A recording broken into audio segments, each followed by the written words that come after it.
பரிதி media நேயர்களுக்கு வணக்கம். முதலில் தலைப்புச் செய்திகள். வெளிவிவகார அமைச்சர் பேரிஸின் உருவ பொம்மை எரித்து யாழில் ஆர்ப்பாட்டம். தாக்கி கொலை செய்யப்பட்ட இளைஞர். இலங்கை பொருளாதாரம் தொடர்பில் உலக வங்கி விடுத்துள்ள எச்சரிக்கை. மரக்கறி விலைகளில் பாரிய வீழ்ச்சி. பொருளாதார மத்திய நிலையத்தில் குவிந்து கிடக்கும் மரக்கறிகள். ஐநா மனித உரிமை ஆணையாளருக்கு ஏற்பட்டுள்ள நெருக்கடி. பதவி விலகுமாறு கடும் அழுத்தம். பல பிரச்சினைகளுக்கு பிரதமரால் தேர்வுகளை வழங்க முடிந்துள்ளது. வாஜித அபேவர்த்தன தெரிவிப்பு. விரைவில் நிலைமை சீராகாது. மத்திய வங்கி ஆளுநர் விடுத்துள்ள அறிவித்தல். அரசாங்கம் உடன் பதவி விலக வேண்டும். சாஜித் தெரிவிப்பு. மின்வெட்டு தொடர்பான இறுதி தீர்மானம். யாழ்ப்பாண மக்களுக்கு வெளியான அதிர்ச்சி தகவல். வைத்தியசாலைகளில் நோயாளிகளின் உயிருக்கு ஆபத்து. உடனடியாக அனுப்புங்கள், நாடொன்றிடம் கெஞ்சும் இலங்கை. கடவுச்சீட்டு பெற முண்டியடிப்போருக்கு விசேட தகவல். இனி தொடர்பான விரிவான செய்திகளோடு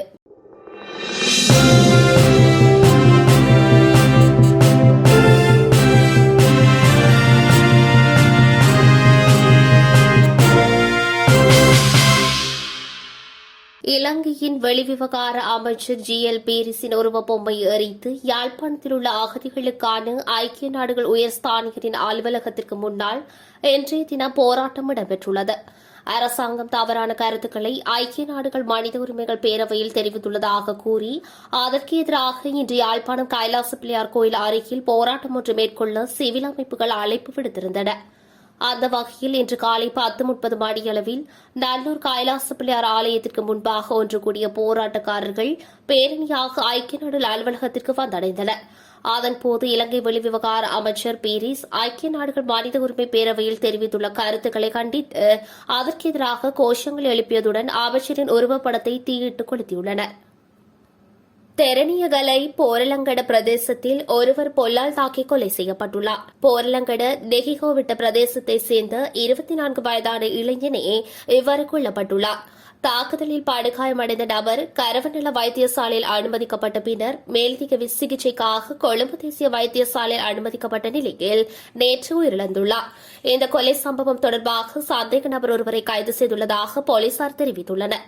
கொல்லப்பட்டவருக்கும் சந்தேக நபருக்கும் இடையில் ஏற்பட்ட தனிப்பட்ட தகராறு முற்றியதில் சந்தேக நபர் கொல்லப்பட்டவரை தாக்கியுள்ளதாக விசாரணைகளில் தெரியவந்துள்ளது. சம்பவம் குறித்து தெரணியகலை போலீசார் மேலதிக விசாரணைகளை மேற்கொண்டு வருகின்றனர்.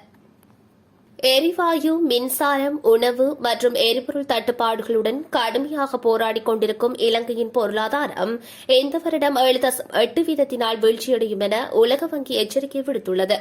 பொருளாதாரத்தை மோசமாக கையாண்டதன் காரணமாக இலங்கை வரலாற்றில் என்றுமில்லாதவாறு அந்நிய செலாவணி முற்றாக முடிவடைந்துள்ளதால் உருவாகியுள்ள பொருளாதார நெருக்கடி காரணமாக 2024 ஆண்டளவிலேயே இலங்கையின் பொருளாதார வளர்ச்சி சாதகமான நிலைமையை நோக்கி முன்னேறும் என உலக வங்கி சுட்டிக்காட்டியுள்ளது. மேலும் 2023 இலங்கையின் பொருளாதாரம் 3.7% வீழ்ச்சியடையும் என உலக வங்கி கணித்துள்ளது. வெளிநாட்டு கடன் கொடுப்பனவு நிறுத்தப்பட்டமை உட்பட பல காரணங்களால் இலங்கையின் வளர்ச்சிக்கான சாத்தியக்கூறுகள் குறிப்பிடத்தக்க அளவு வீழ்ச்சியடைந்துள்ளன. இலங்கையின் வளர்ச்சிக்கான சாத்தியக்கூறுகள் அதிகளவு நிச்சயமற்றவையாகவும் குறிப்பிடத்தக்க வீழ்ச்சி ஆபத்தை கொண்டவையாகவும் காணப்படுகின்றதாகவும் உலக வங்கி தெரிவித்துள்ளது. எரிபொருள் தட்டுப்பாடு காரணமாக தம்புள்ளி பொருளாதார மத்திய நிலையத்தில் மரக்கறி விற்பனை பாரிய அளவில் வீழ்ச்சியடைந்துள்ளதுடன் மரக்கறிகளை விற்பனை செய்ய முடியாத விவசாயிகள் கடும் சிரமங்களை எதிர்நோக்கி வருகின்றனர். தம்புள்ளி பொருளாதார மத்திய நிலையத்தில் நேற்று முன்தினம் விவசாயிகள் பல இடங்களிலிருந்து மரக்கறிகளை கொண்டு வந்துள்ளனர். வெளிப்பிரதேசங்களில் இருந்து கொண்டுவரப்படும் மரக்கறிகளை கொள்வனவு செய்ய வரும் வியாபாரிகளின் வருகை 90% குறைந்து காணப்படுவதன் காரணமாக மரக்கறிகளின் விலை பெருமளவில் குறைந்து வருகிறது என விவசாயிகள் தெரிவித்துள்ளனர். அத்துடன் சில மரக்கறிகள் விற்பனை செய்ய முடியாமல் பழுதடைந்து வருவதாக அவர்கள் சுட்டிக்காட்டியுள்ளனர். நுவரெலியாவில் இருந்து கொண்டுவரப்படும் கேரட், போஞ்சி, லீக்ஸ் போன்றவை விற்பனை செய்யப்படாததால் பொருளாதார மத்திய நிலையத்தில் அவை குவிந்து கிடக்கின்றது.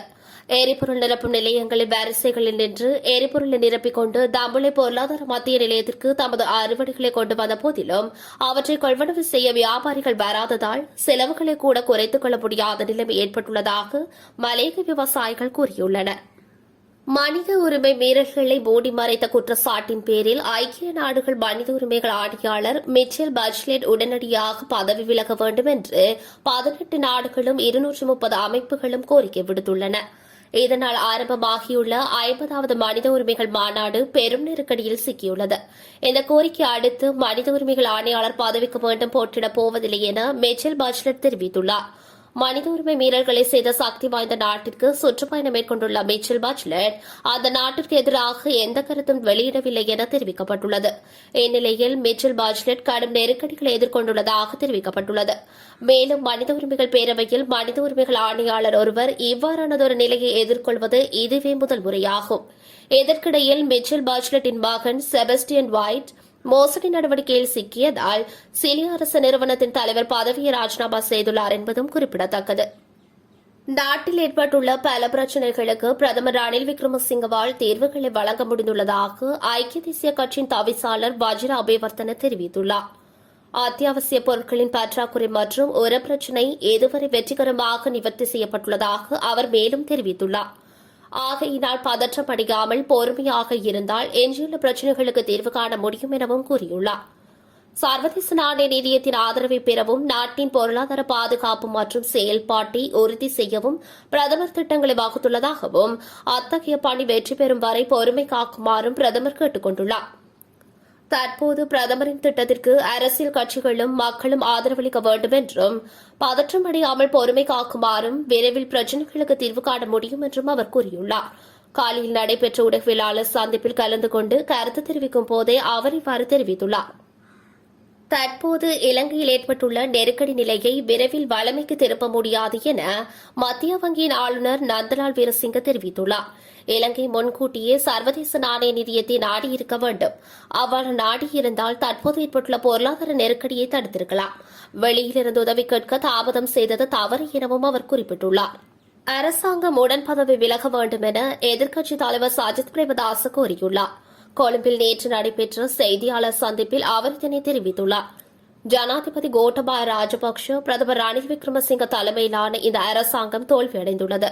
சர்வதேச சமூகத்திடம் எவ்வித உதவிகளும் இலங்கைக்கு கிடைக்கவில்லை. ஆட்சியாளர்களின் தோல்வி நிலைமையினால் நாட்டின் கல்வித்துறை சீர்குலைந்துள்ளது. உரமில்லாத காரணத்தினால் விவசாயிகள் நெருக்கடியாகியுள்ளனர். நாட்டின் அனைத்து மக்களும் நெருக்கடியான நிலையை அவதானிக்க முடிகிறது. மக்களின் பிரச்சினைகளுக்கு தீர்வு கிடையாது. மக்களின் பிரச்சினைகளுக்கு தீர்வு வழங்கவும் முடியவில்லை. ஊடகங்களின் முன்னிலையில் பிரச்சினைகளை கூறிக்கொண்டிருப்பதில் பயனில்லை. ஆட்சியை முன்கொண்டு செல்ல முடியாவிட்டால் எம்மை போன்றதொரு குழுவிற்கு அந்த சந்தர்ப்பத்தை வழங்குக என சஜித் கோரியுள்ளார். நாளை முதல் நாளாந்த மின்வெட்டு அமல்படுத்தப்படும் விதம் குறித்து இன்று அறிவிக்கப்படும் என பொது பயன்பாடுகள் ஆணைக்குழு தெரிவித்துள்ளது. நாளாந்த மின் உற்பத்தி மற்றும் நிலவும் தேவையை கருத்தில் கொண்டு மின்வெட்டு அமல்படுத்தப்படும் என ஆணைக்குழுவின் தலைவர் ஜனக ரத்நாயக்க தெரிவித்துள்ளார்.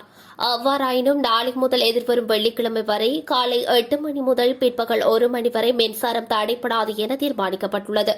எரிபொருள் தட்டுப்பாடு காரணமாக கல்வி நடவடிக்கைகளை இணையத்தினூடாக நடத்துவதற்கு பாடசாலைகள் திட்டமிட்டுள்ளதால் பகலில் மின்சாரத்தை துண்டிக்க வேண்டாம் என்றும் முடிவு செய்துள்ளதாக பொது பயன்பாட்டு ஆணையகம் தெரிவித்துள்ளது.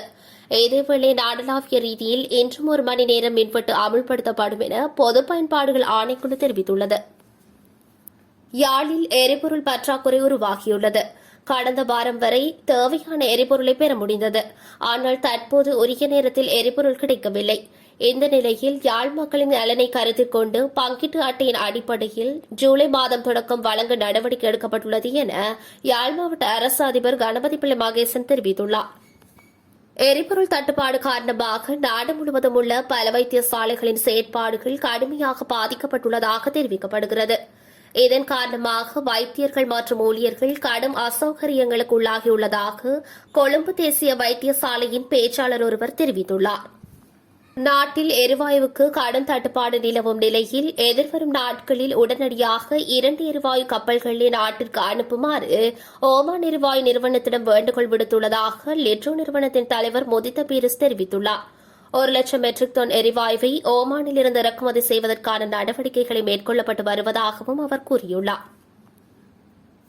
உடனடியாக வெளிநாடு செல்வதற்கான அவசியம் இருந்தால் மட்டுமே இந்த நாட்களில் கடவுச்சீட்டை பெற விண்ணப்பிக்குமாறு குடிவரவு மற்றும் குடியக்கல்வி திணைக்களத்தின் கடவுச்சீட்டு கட்டுப்பாட்டாளர் பிரியந்த ஹாபு ஆராய்ச்சி கேட்டுக் கொண்டுள்ளார்.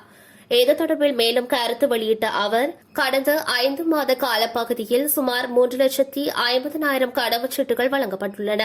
ஆனால் அவர்களில் 60,000 பேர் மாத்திரமே வெளிநாடுகளுக்கு சென்றுள்ளனர் என குறிப்பிட்டுள்ளார்.